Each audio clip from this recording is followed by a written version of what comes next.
शुभकामनाएं। मेरा नाम विद्या कुशवाहा है। मैं कक्षा 6 की छात्रा हूँ। आजादी आजादी का असली मतलब वही समझ सकता है जिसने कभी गुलामी की हो। हम सौभाग्यशाली हैं कि हमने स्वतंत्र भारत में जन्म लिया।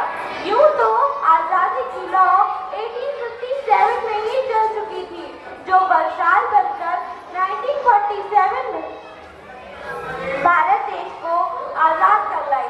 मध्यकालीन और वर्तमान से स्पष्ट करना चाहूंगी, जब हम फिरंगियों के फेरे में फंस गए थे तो रंग दे बसंती चोला की एक आवाज पर टोलों के टोले उमड़ आते थे और वंदे मातरम के नारों से खून में आने वाला 5-5 डिग्री का तूफान अंग्रेजी शासकों की जड़ों में तूफान ला देता था। मर जाते थे, मिट जाते थे, फांसी चढ़ जाते थे, तो वो भी अपनी देशभक्ति साबित कर रहे होते। यह उस दौर की कसौटी थी।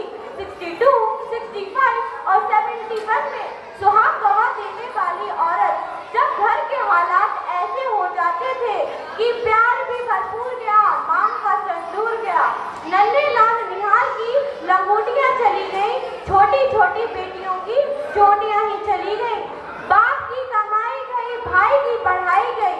ऐसा एक विस्फोट हुआ, पता ही नहीं, पूरे जिस्म की बोटियां ही चली गई, पूरे जिस्म की बोटियां चली गई। आपके लिए तो एक आदमी ही मरा है साहब, आपके लिए तो एक आदमी ही मरा है। मेरे घर की तो रोटियां चली गई, मेरे घर की तो रोटियां चली गई। वाले हालात पैदा हो जाने के बावजूद भी एक माँ अपने बेटे को सरहद पर दुश्मनों की धज्जी उड़ाने के लिए भेज देती थी, पत्र लिखाकर भेजा करती थी। खत लिखा है अम्मा ने बड़े चाव से, पुत्र मेरे ना घबराना, एक इंच पीछे ना हटना, चाहे इंच कट जाना, चाहे इंच कट जाना। तब देश बलिदान मांगता था, तब देश मर जाने को, मिट जाने को, फांसी चढ़ जाने को कहता था। लेकिन आज देश ना मर जाने को, फांसी चढ़ जाने को, मिट जाने को नहीं कहता, बल्कि मेरे विचारों में अगर कोई इंसान अपना काम ईमानदारी से कर रहा है तो वो ही सबसे बड़ा देशभक्त है। मैं नहीं मानती कि फेसबुक, व्हाट्सएप, इंस्टाग्राम की डीपी को ही रंगना देशभक्ति होती है, या फिर साल में 2 बार तिरंगा पकड़ने से कोई देशभक्त बन जाता है।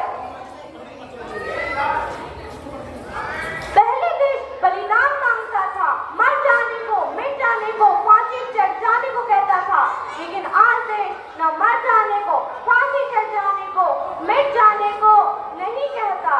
न मस्जिद को जानते हैं, न शिवालों को जानते हैं, न मस्जिद को जानते हैं, न शिवालों को जानते हैं।